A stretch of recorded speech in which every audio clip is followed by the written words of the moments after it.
আজ সত্যি গর্বিত বোধ করছি।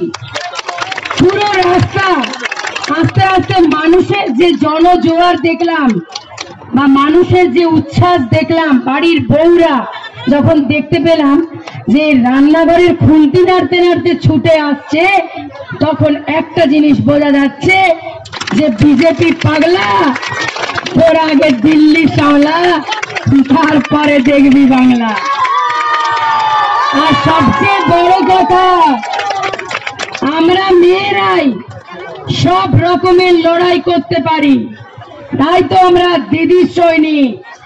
আমরা নারী, আমরাই পারি, আর আমরা নারী হতে পারি আমরাই মমতার হাতে তরবারি। আর কোথা থেকে সব আসছে, দিল্লি থেকে বাবুরা ধোপদুরস্ত কাপড় জামা পরে।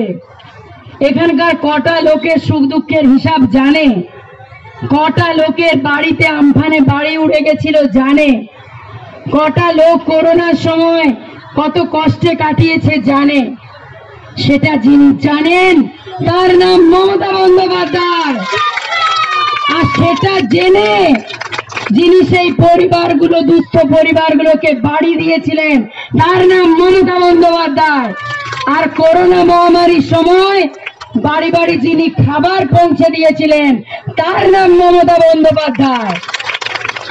তো আমি তো ওটাই বলি যে মমতার সাথে জনতা আর জনতার সাথে মমতা, এর মাঝে আসবে না কোনো ফুটো ভারতীয় জনতা পার্টি।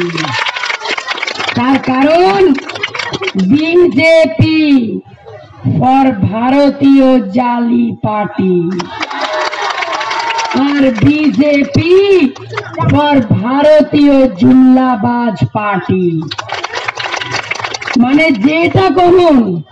এবার যেটাতে ওরা তো মানুষ ঠকানোর জন্য জনতা শব্দটা বসিয়ে নিয়েছে, বাট জনতার সাথে থাকে না। বাংলাতে তো না হলে ক্ষমতায় নেই, আসতেও পারবে না, বাদ দিন। স্বপ্ন দেখছে দেখুন। আসলে কি জানেন তো, অমিত শাহজি ভীষণ ভালো স্ট্র্যাটেজিস্ট, খুব ভালো ভোটের অঙ্কটা বোঝেন। উনি একদম ঠিক বলেছেন যে 2 তেহা সিট মিলেগা, কিন্তু উনি না ড্যাশটা ফাঁকা রেখেছেন, শূন্যস্থানটা, ওটা মমতাদির মিলেগা।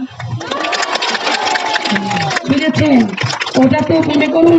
এবারে বিজেপি তো অবস্থা বুঝতেই পাচ্ছেন, একটা মন্ডল সভাপতি হওয়ার জন্য 25 জনের মারামারি লাগে, তাহলে ভাবুন একটা এমএলএ হওয়ার জন্য 250 জনের মারামারি।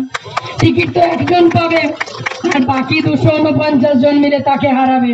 তাহলে বিজেপির আসার স্বপ্ন নেই। কিন্তু